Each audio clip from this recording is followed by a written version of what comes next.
Hello friends, welcome back to my channel. आज हम आपको 9th क्लास न्यू एनसीईआरटी का चैप्टर 2 पढ़ाएंगे, जिसका नाम है shaping of the earth surface. तो इसका आपको फर्स्ट टॉपिक है land forms earth living canvas. इसमें हम आपको पृथ्वी की सतह और उसके अंदरूनी, उसके इंटरनल जो उसके पार्ट्स हैं, उसके बारे में जानकारी देंगे। अब उनकी जानकारी हम दो तरीक़ों से देंगे। पहली, प्लेट टेक्टोनिक के ज़रिए हम आपको उसकी जानकारी देंगे, और दूसरा है इंटीरियर ऑफ द अर्थ, इसके अकॉर्डिंग हम आपको उसकी जानकारी देंगे। अब हम आपको बताएंगे कि प्लेट टेक्टोनिक क्या होता है। आपको पता है कि जो हमारी अर्थ होती है, उसकी सबसे भारी जो परत होती है, लेयर होती है, उसको हम लिथोस्फीयर कहते हैं। यह एक ही टुकड़ा नहीं होता, बल्कि इसके अंदर कई छोटे छोटे टुकड़े और भी होते हैं, जिसे हम टेक्टोनिक प्लेट्स भी कहते हैं। ओके फ्रेंड्स, और वहीं स्टूडेंट्स, ये जो प्लेटें हैं, ये इसके जो नीचे हैं, वो एक ऐसा लिक्विड होता है जिसे एस्थेनोस्फीयर कहते हैं, जिस पे ये प्लेट जो है तैरती रहती है और धीरे धीरे गति करती रहती हैं। इस सिद्धांत और जो ये प्लेट टेक्टोनिक का जो ये सिद्धांत है, ये थ्योरी है, इसके अनुसार जो पृथ्वी का जो आपका सबसे ऊपर का स्थलमंडल होता है ना, ये आपका कई प्लेटों में डिवाइड होता है, और ये प्लेटें लगातार आपका मोशन करती रहती हैं, गति करती रहती हैं। इन प्लेटों की गति के कारण ही आपका अर्थक्वेक, वॉल्केनो, आपका माउंटेन का निर्माण, ये सब चीज़ें आपकी इन्हीं प्लेट टेक्टोनिक की वजह से होती हैं। अब बच्चों क्या कहते हैं, प्लेट टेक्टोनिक के अंदर आपके 7 जो बिग प्लेट्स हैं वो ऐड हैं। वैसे तो कई छोटी छोटी प्लेट भी ऐड हैं, पर उनका नाम बहुत ही कम लोगों को पता होता है। मोस्टली जो बच्चे होते हैं वो बड़ी बड़ी प्लेट्स के नाम ही आपके याद करते हैं। इसके अंदर पहली आपकी प्लेट है, पैसिफिक प्लेट है, नॉर्थ अमेरिकन प्लेट है, साउथ अमेरिकन प्लेट है, अफ्रीकन प्लेट है, यूरेशियन प्लेट है, अंटार्कटिक प्लेट है, और इंडो ऑस्ट्रेलियन प्लेट है। आपकी ये 7 प्लेट में आपकी सारी की सारी डिवाइड है। अब इसके अंदर आपको बताने की, जैसे कि टाइप ऑफ प्लेट बाउंड्रीज़, अब इनकी एक अलग अलग बाउंड्रीज़ होती हैं, इनकी बहुत अलग अलग सीमाएं होती हैं इनकी। अब इसमें क्या है, फर्स्ट आपकी है डाइवर्जेंट बाउंड्री। अब इसे कहते हैं अपसारी सीमा। अब अपसारी सीमा के अंदर क्या होता है, जब कोई दो प्लेट एक दूसरे से दूर जाती हैं, जैसे आपको फर्स्ट आपके स्क्रीन में दिखाया गया है, आपका जो डाइवर्जेंट बाउंड्री के अंदर, इसमें देखो ये 2 प्लेट हैं, ये एक दूसरे से दूर जा रही हैं, एरो इसमें दूर होने का हो रहा है, और इसके अंदर से जो नीचे आपका अर्थ के अंदर जो आपका मैग्मा होता है वो बाहर आ रहा है, और इससे क्या हो रहा है, आपका कई नई चट्टानों का निर्माण होता है इससे। और वहीं आपकी दूसरी जो आपकी बाउंड्री है वो होगी कन्वर्जेंट बाउंड्री, ठीक है, उसे बोलते हैं अभिसारी सीमा। अब इससे क्या होता है, जब ये 2 प्लेट एक दूसरे की ओर आगे बढ़ती हैं, एक प्लेट दूसरी प्लेट के नीचे धंस जाती है, ठीक है। अब जब एक प्लेट, देखो ये आपकी एक प्लेट आपके सेकंड वाले कॉलम में देखो, एक प्लेट दूसरी प्लेट के नीचे धंस रही है। अब इससे क्या होगा, इससे आपका पर्वतों का निर्माण होता है, माउंटेन बनते हैं इससे, आपके ट्रेंच बनते हैं इससे, आपका ज्वालामुखी निकलता है इससे। अब जो हिमालय माउंटेन है आपका, उसका निर्माण भी इंडियन प्लेट और यूरेशियन प्लेट के टकराने से हुआ है। जब एक प्लेट दूसरी प्लेट के नीचे चली गई, तभी वहाँ पे आपका हिमालय पर्वत का निर्माण हुआ। वहीं आपका तीसरी बाउंड्री है आपकी ट्रांसफॉर्म बाउंड्री, ओके, इसे बोलते हैं रूपांतर सीमा। अब इसमें क्या होता है, जब 2 प्लेट एक दूसरे के समानांतर फिसलती है, ठीक है, मतलब एक साथ ही उसके अटैच होके जब वो एक दूसरे के साथ फिसलती हैं, तब आती हैं ये, और इससे क्या होता है आपका, इससे भूकंप आते हैं। इससे कोई भी नई सतह का निर्माण नहीं होता, और ना ही इससे किसी भी तरीके की कोई सतह नष्ट होती है। अब स्टूडेंट्स, आपका जो प्लेट टेक्टोनिक के अंदर है, अब इसमें आपके क्या क्या इफ़ेक्ट होते हैं इसकी, जो इसकी मूवमेंट के क्या क्या इफ़ेक्ट पड़ते हैं, प्लेटों की गति के क्या क्या प्रभाव पड़ेंगे आपके। फर्स्ट आपका है फॉर्मेशन ऑफ माउंटेन। अब इससे क्या होगा, आपका पर्वतों का निर्माण होगा, माउंटेन का निर्माण होगा। आपको मैंने ऊपर भी बताया है, जब दो महाद्वीपीय प्लेट टकराती हैं। अब प्लेट्स भी दो तरीके की होती है, एक तो आपकी कॉन्टिनेंटल प्लेट होती है, ठीक है, और एक आपकी ओशन प्लेट होती है। जब कॉन्टिनेंटल प्लेट से कॉन्टिनेंटल प्लेट टकराती है तो आपके माउंटेन बनते हैं, ठीक है। इसका एग्जांपल है हिमालय। और वहीं अर्थक्वेक, अर्थक्वेक कब आता है, जब आपका दो प्लेटें अचानक गति के साथ टकराती हैं और वहीं से एक आपकी एक एनर्जी रिलीज़ होती है, जिसके कारण जो कि आपका अर्थक्वेक कहलाता है, ठीक है। आपका प्लेट का थर्ड आपका जो मूवमेंट का इफेक्ट पड़ता है वोल्केनो पे पड़ता है। अब वोल्केनो पे कैसे होगा कि जब पृथ्वी के जो अंदर, आपकी जो अर्थ के अंदर, जो भी अर्थ के सरफेस पे आपके जो पृथ्वी के अंदर का जो गर्म मैग्मा होता है, जब वो बाहर आ जाता है, उसके कारण हमारे ज्वालामुखी जैसी क्रियाएं होती हैं, ठीक है, वोल्केनो बनते हैं इससे हमारे। अब आपकी प्लेट टेक्टोनिक के अंदर इम्पोर्टेंस क्या है, अब इसके हम आपको क्या बताएंगे, महत्व के बारे में बताएंगे। जैसे पहला है कॉन्टिनेंटल ड्रिफ्ट। अब इससे क्या होता है, महाद्वीपीय विस्थापन की, मतलब इससे क्या होती है, व्याख्या मिलती है इससे हमें कि भाई किस तरीके से महाद्वीप एक दूसरे के पास गए हैं, एक दूसरे से अलग हुए हैं, किस तरीके से आपकी ओशियन प्लेट और आपकी कॉन्टिनेंटल प्लेट टकराई हैं, इन सब चीज़ों के बारे में पता लगता है। आपका इससे अर्थक्वेक को समझने में, वोल्केनो को समझने में हेल्प मिलती है। आपके इसमें आप किस तरीके से माउंटेन बनते हैं, किस तरीके से ओशियन के बेसिन बनते हैं, किस तरीके से इनका निर्माण होता है, और किस तरीके से हमारे मिनरल्स एंड रिसोर्सेज बनने में और उनकी खोज होती है। जैसे जैसे वोल्केनो निकलता है उससे हमें पता लगता है कि यहाँ पे किस तरीके का रिसोर्स है, किस तरीके का नहीं है। तो ये सब हमारी हेल्प करता है आपके प्लेट टेक्टोनिक, इन सब चीज़ों को समझने में। और वहीं आपके कुछ की टर्म्स हैं, जैसे आपका लिथोस्फीयर। अब लिथोस्फीयर के बारे में हमें बताना है कि लिथोस्फीयर जो होता है हमारा स्थलमंडल होता है और पृथ्वी की कठोर और भारी परत होती है। ये आपको पता होना चाहिए स्टूडेंट्स की जो आपका लिथोस्फीयर है वो पृथ्वी की भारी परत को कहा जाता है। ये एक स्थलमंडल है। वैसे तो पृथ्वी भी हमारी बहुत सारे पार्ट्स में अंदर तक डिवाइड है, बट हम उसके बारे में आगे पढ़ेंगे। फ़िलहाल हम एस्थेनोस्फीयर के बारे में पढ़ते हैं। ये स्थलमंडल के नीचे स्थित होती है और जो यहाँ पे जो लिक्विड होता है ना, वो थोड़ा सा ना, मतलब हल्का सा लिक्विड भी होता है और हल्का सा सॉलिड भी होता है एस्थेनोस्फीयर में, ठीक है। और वहीं आपका आता है आपका मैग्मा। अब मैग्मा जो होता है वो पृथ्वी के अंदर, जो सबसे अंदर पिघली हुई चट्टानें होती हैं, मैग्मा। और वहीं सबड्यूशन मतलब अवतलन, जब एक प्लेट का दूसरी प्लेट के नीचे धंसना कहलाता है ये। और फॉल्ट क्या होता है, पृथ्वी की जो आपकी जो पृथ्वी की लेयर होती है उसके अंदर जब एक दरार पड़ जाती है तो उसको हम बोलते हैं फॉल्ट।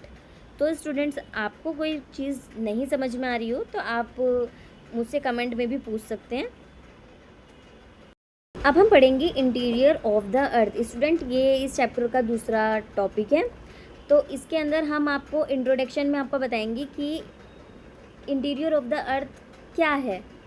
अब ये है, पृथ्वी बाहर से तो आपको पता है ठोस दिखाई देती है, लेकिन इसके अंदर आपकी बहुत सारी लेयर होती हैं, ठीक है, जिनकी संरचना मतलब जिसका स्ट्रक्चर अलग अलग है और जहाँ पे टेम्परेचर भी अलग अलग होता है। हर लेयर में आपका एक अलग टेम्परेचर देखने को मिलता है।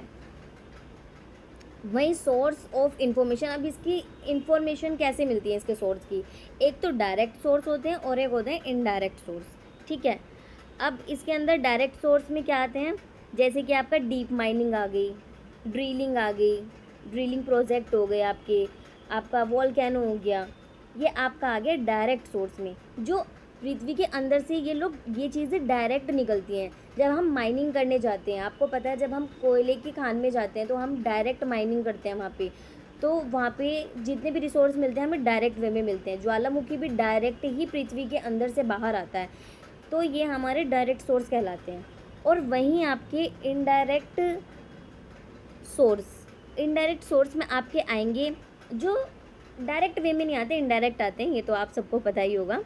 अब जैसे कि आपकी सिस्मिक वेव्स हैं, जैसे भूकंपीय तरंगे हो गई आपकी, ठीक है, और आपके उल्कापिंड हो गई, ठीक है, और वहीं आपका क्या हो गया, earth gravity and magnetic field हो गया आपका। ये सब आपके जो पृथ्वी के अंदर की जो चीज़ें हैं बताने के लिए और हेल्प करते हैं ये इनडायरेक्ट वे में।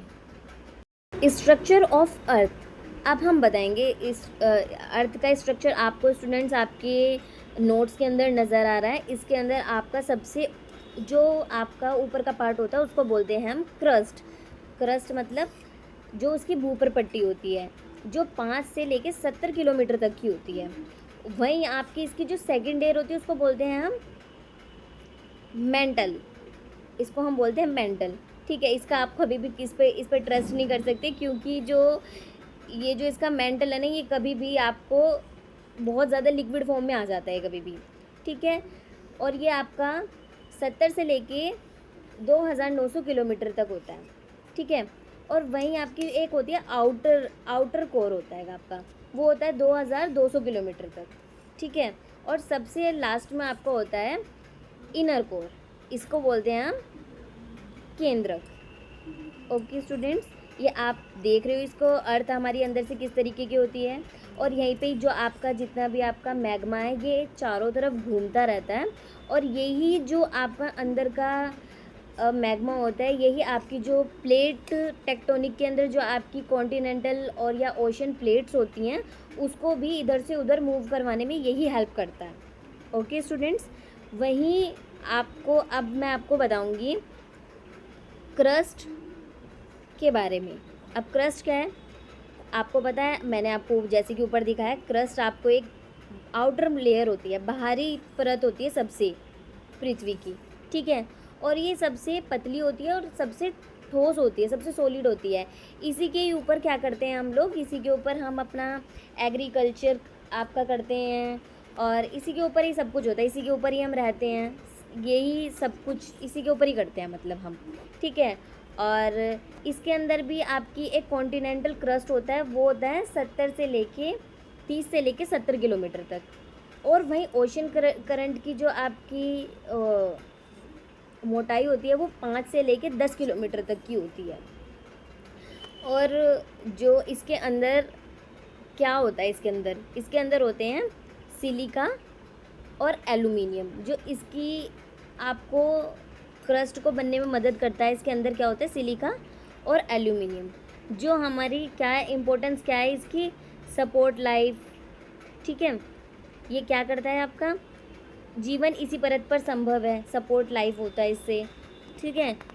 कॉन्टेन्स सोइल, आपको पता है कि एग्रीकल्चर करने के लिए इसके ऊपर एक उपजाऊ आपको मिट्टी मिलती है, पानी मिलता है, मिनरल्स मिलते हैं, सभी आपको क्रस्ट पे मिलते हैं, ठीक है। वहीं आपका सेकंड आता है मेंटल। आपको पता है मेंटल तो मेंटल है ही, क्योंकि ये क्या है, ये भूपर्पट्टी के जो आपकी पृथ्वी है इसके नीचे पाया जाता है, ठीक है। और क्रस्ट से नीचे होता है ये, आपको मैंने ऊपर की दिखाया है, इसके अंदर आपका क्रस्ट से नीचे आप देख सकते हो, इसके अंदर मेंटल है। तो अब इसकी जो गहराई है लगभग 2900 किलोमीटर की गहराई है इसके अंदर, और ये पृथ्वी की सबसे बड़ी परत है। आप देख रहे हो इसकी 70 से लेके 2900 तक की इसकी जो आपकी डेप्थ है, इसकी गहराई है इसकी, ठीक है। और ये किससे रिच होता है, इसके अंदर क्या सबसे ज़्यादा मिलता है, इसके अंदर मिलता है आपको सिलिका और मैग्नीशियम। देखो इसमें लिखा हुआ है इसकी शॉर्ट फॉर्म सीमा मतलब सिलिका और मा मतलब मैग्नीशियम, और वहीं आपकी सियाल, सिलिका और एल्युमिनियम, तो ये आपकी एक शॉर्ट ट्रिक हो गई। वहीं जो ये परत होती है वो मतलब उसके अंदर जो लिक्विड होता है ना वो अर्धद्रव होता है, ठीक है, और इसके अंदर चट्टानें भी होती हैं। और ये कन्वेंशन, जो आपका कन्वेंशन करंट होते हैं ना, समवहनीय धाराएं होती है, वो प्लेटों को गति देती हैं। इसी से ही आपकी जो आपकी प्लेट्स है ना वो मूव कर पाती हैं। आपको पता लग गया आपकी प्लेट्स मतलब क्या है, आपकी कॉन्टिनेंट्स जितने भी हैं वो सभी आपकी प्लेट्स हैं। आपको इसमें बिल्कुल भी कंफ्यूज नहीं होता कि प्लेट कोई हमारे अर्थ पे एक बहुत अलग सी चीज़ होती है। जितने भी हमारे हमारे कॉन्टिनेंट्स हैं वही सब हमारी प्लेट्स कहलाती हैं। और जितनी भी हमारे ओशियंस हैं और भी कुछ छोटी छोटी नाज़का प्लेट हो गई, बहुत सारी छोटी छोटी ऐसी प्लेट हैं जो कि एक दूसरे के आसपास मूव करती रहती हैं। ओके स्टूडेंट्स, वहीं आपका थर्ड है कोर। अब कोर क्या है? जो केंद्रक आपने देखा है ऊपर की तरफ, ये आपका लिखा हुआ है आउटर कोर और इनर कोर। अब हम बताएंगे आपको कोर क्या होता है। जो पृथ्वी की सबसे अंदरूनी परत होती है उसको ही हम कोर कहते हैं, ठीक है। और ये 2900 किलोमीटर से लेके जो पृथ्वी का जो केंद्र है, ठीक है, वहाँ तक फैली हुई होती है ये, ठीक है। अब इसका निर्माण किस चीज़ से हुआ है? हमारे आपको देखो इसकी शॉर्ट फॉर्म दे रखी है। कोर का निर्माण किस चीज़ से हुआ है? नीफे। नीफे का मतलब क्या हो गया? निकेल।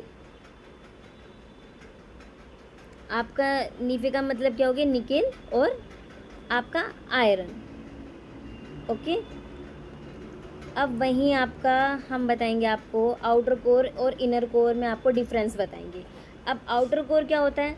वो लिक्विड स्टेट में होता है, वो लिक्विड अवस्था में होता है, ठीक है। और इनर कोर क्या होता है? वो ठोस अवस्था में होता है, ठीक है। आउटर कोर होगा आपका वो लिक्विड में होगा और जो इनर होगा वो सॉलिड में होगा।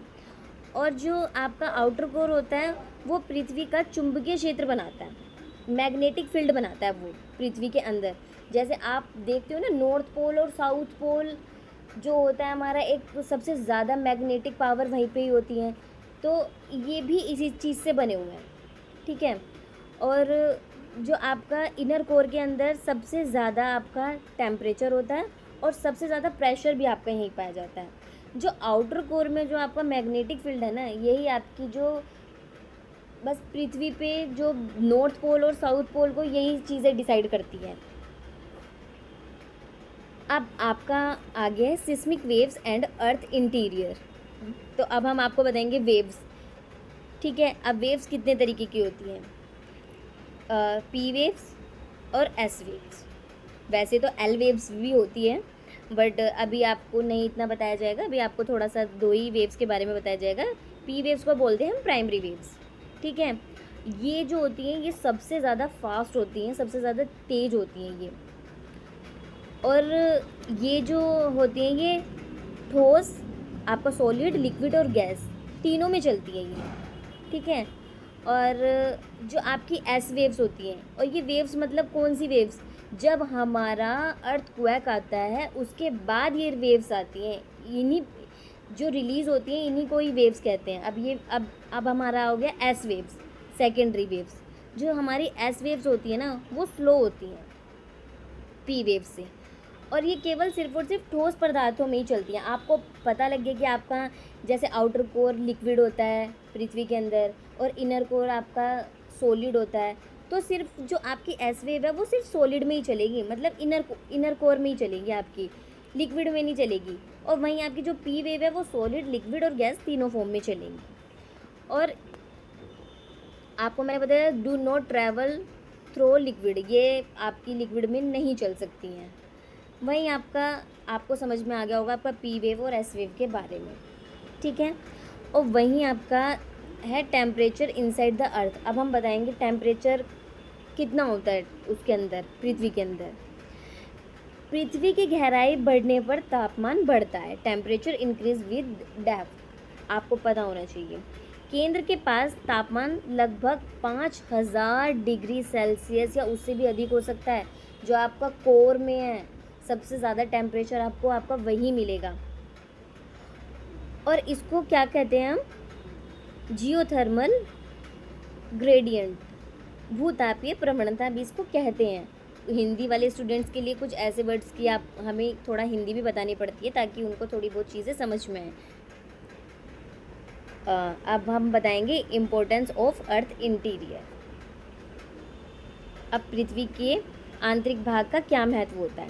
अब इससे हमें क्या पता लगता है, कॉजेज वॉल्केनिक एक्टिविटी, ज्वालामुखी गतिविधियों का कारण पता लगता है कि भाई ये क्यों हो रही है। ठीक है, आपने ऊपर सब पढ़ लिया है कि कितना हमारे अर्थ के अंदर लिक्विड होता है, इनर कोर के अंदर लिक्विड होता है, कितना हमारा सॉलिड होता है, कितना गैस फॉर्म होता है, ये सब चीज़ें आप ऊपर पढ़ के आ चुके हैं, हमने आपको सब चीज़ें क्लियर कर दी हैं। ठीक है, अब हमारा अर्थक्वेक की क्यों आता है, अर्थक्वेक इसकी क्या क्या जिम्मेदारी है, क्या जिम्मेदार कारण है भूकंप आने के लिए। ठीक है, आपकी इसमें प्लेटों की गति क्यों होती है, हम इसको कैसे कंट्रोल कर सकते हैं, आपकी प्लेट्स एक दूसरे से क्यों टकरा रही हैं, एक दूसरे से क्यों आपकी प्लेट्स घर्षण कर रही हैं, ये सब चीज़ें आपका इसी में आता है। और प्रोड्यूस अर्थ मैग्नेटिक फील्ड, पृथ्वी का चुंबकीय क्षेत्र उत्पन्न करता है, क्यों उत्पन्न करता है, अभी हमने आपको सब बताया ऊपर कि आपका क्यों उत्पन्न करता है पृथ्वी का चुंबकीय क्षेत्र। और स्थल रूपों के निर्माण में सहायता करता है, लैंड फॉर्म्स के निर्माण में, ये सब चीज़ें आपको हमने बता दी है।